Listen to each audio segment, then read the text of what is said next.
कुछ दिन पहले मेरा दोस्त बहुत परेशान और शदीद गुस्से में मेरे पास आया। गुस्से से उसका जिस्म कांप रहा था। सलाम किया, मेरे सामने कुर्सी पे बैठ गया। मैं समझ चुका था हालात खराब हैं। मैंने पानी का ग्लास आगे बढ़ाया, वो खामोश था। पानी का ग्लास मुंह से लगाया और एक ही सांस में पी गया। मैं अपने काम में मसरूफ रहा। मैं उसके गुस्से का कम होने का इंतजार कर रहा था। उससे बर्दाश्त ना हुआ तो मुझे कहने लगा, मुझे अपनी बीवी को तलाक देनी है। मैंने लैपटॉप बंद कर दिया, उसकी जानिब देखने लगा। मुझे बहुत हैरानगी हो रही थी क्योंकि मेरा ये दोस्त तो चंद मेरे ऐसे दोस्तों में से था जो अपनी बीवी के नाम पे सांस वार देता था। मैंने उसकी सुर्ख आंखों में देखा और सवालिया अंदाज में पूछा, तुम तो कभी ऐसे नहीं थे। तुम तो वो मर्द हो जो अपनी बीवी की ख्वाहिश उसकी जुबान से निकलने से पहले पूरी कर देते हो। तुम तो अपनी बीवी से इतनी मोहब्बत करते हो जितनी शायद इस जमाने में कोई करता हो। वो गुस्से में बोला, सब खत्म हो गया है। अब मैं उसके साथ एक सांस भी नहीं ले सकता। मैं उसका नाम तक नहीं सुनना चाहता। अब बस उसे तलाक देकर जान छुड़ानी है। मैंने उसे समझाया, पागल ना बनो, तुम्हारे छोटे छोटे 4 बच्चे हैं, उनका क्या होगा। वो गुस्से की आग में जल रहा था। मैं कुछ नहीं जानता और ना मुझे समझाने की कोशिश करना। मैंने कंधे पे हाथ रखा और कहा, असद, मैं जानता हूं तुम दोनों में बेपनाह मोहब्बत थी, बल्कि तुम दोनों की पसंद की शादी थी। भाभी और तुम एक दूसरे के बिना एक पल नहीं गुजार सकते थे। तुम भाभी के बिना और भाभी तुम्हारे बिना खाक हैं। असद गुस्से से बोला, अब सब कुछ खत्म हो चुका है। मैंने वजह पूछी, हुआ क्या है? चिल्लाकर बोला, वो मेरे बहन भाइयों की इज्जत नहीं करती। मेरे बहन भाई घर आ जाएं तो उसको तकलीफ होने लगती है। और मैंने ये भी सुना है मेरी बीवी किसी लड़के के साथ फोन पे भी बात करती है। मैं हैरान हुआ, असद तुम पागल हो गए हो क्या? मैं भाभी की गारंटी दे सकता हूं, वो ऐसी नहीं है।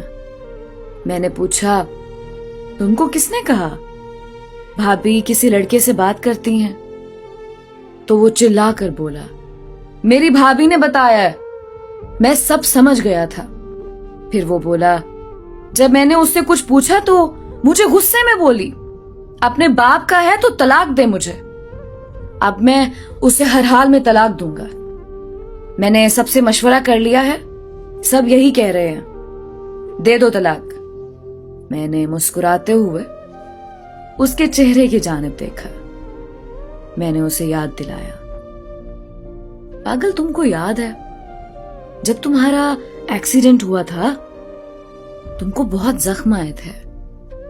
मैंने देखा था उस वक्त तुम्हारी बीवी की आंखों में छलकते हुए आंसू, तुम्हारे लिए रोते हुए, तुम्हारी शिफा की खातिर दुआ मांगते हुए।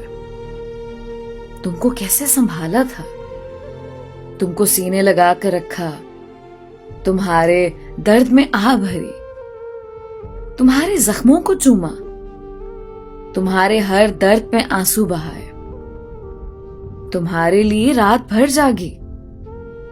वो खामोश था, लेकिन उसने मुझे कहा है, बाप की औलाद हो तो तलाक दो। मैंने पूछा, अब बीवी कहाँ है तुम्हारी? गुस्से से बोला, घर ही है, लेकिन मैं उससे बात नहीं करता। मैंने पूछा, अब चाहते क्या हो? उसने कहा, बस तलाक। मैं उसके सामने बैठा। सुनो, कितनी मोहब्बत करते थे अपनी बीवी से। मेरी तरफ देखकर बोला, बेइंतहा। चलो तलाक से पहले उस मोहब्बत को याद करते हैं। चलो मान लिया तुम्हारी बीवी ने तुम्हारी गुस्ताखी कर दी, उसे कुछ लम्हे के लिए भूल जाते हैं। चलो तलाक दे दो तुम। जिस हमसफर से तुम बेपनाह मोहब्बत करते थे वो तुमसे बिछड़ जाती है, तुम उससे अपना हाथ छुड़ा लेते हो। تم اس کے لیے، وہ تمہارے لیے اجنبی ہو جاتی ہے۔ چلو سوچو تو صحیح، تمہاری محبتیں رائیگاں جاتی ہیں، تم پتھر دل ہو کر انا میں چھوڑ دیتے ہو۔ جس کے سر درد پہ تم پریشان ہو جاتے تھے، اسے زندگی بھر کا درد دے دیتے ہو۔ تم نے چھوڑ دیا، بچے بے گناہ فنا ہو گئے۔ تمہاری بیوی کچھ سال ماں باپ کے گھر رہتی ہے، پھر اس کے ماں باپ بیٹی کا بوجھ کم کرنے کے لیے کسی طلاق یافتہ شرابی یا کسی بوڑھے سے اس کا نکاح کر دیتے ہیں۔ وہ نہ چاہتے ہوئے اپنی زندگی کو خاک ہوتا دیکھتی ہے۔ وہ تمہاری ٹھکرائی ہوئی زندہ لاش بن کر سر جھکائے غموں کی دلدل میں ڈوبنے لگتی ہے۔ پھر کوئی اور اس کا ہمسفر بن جاتا ہے۔ وہ تمہارے پاس لوٹنا چاہتی ہو، لیکن بہت دیر ہو چکی ہو۔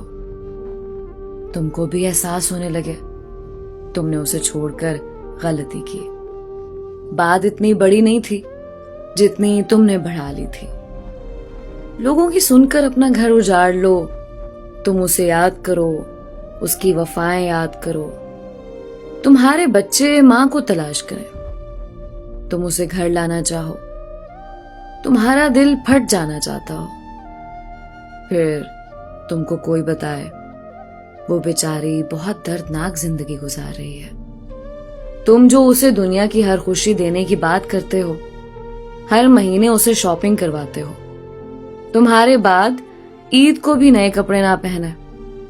کبھی تم اسے دیکھ لو، وہ ہاری ہوئی زندہ لاش تم سے اپنا گناہ پوچھ رہی ہو، تب تم کو میری باتیں یاد آئیں کہ دوست نے روکا تھا کہ طلاق نہ دینا۔ عورت نے دنیا کی سرد ہوا محسوس نہیں کی ہوتی، وہ کبھی غصے میں کچھ بول دے تو درگزر کر جانا۔ وہ محبت میں گرفتار کبھی گستاخی کر بیٹھے تو نفرت کی آگ جلانے کی بجائے صبر سے اسے محبت کا دیا جلا کر اسے معاف کر کے سینے لگا لیں۔ میرے دوست کی آنکھوں میں بے تحاشا آنسو تھے۔ وہ بنا کچھ کہے گھر کو بھاگا، گھر داخل ہوا، بیوی بچوں کو گود میں لیے اداس بیٹھی تھی۔ اسد گھر داخل ہوا، اسد نے اپنی بیوی کی طرف دیکھا اور بولا، کمرے میں آؤ، مجھے تم سے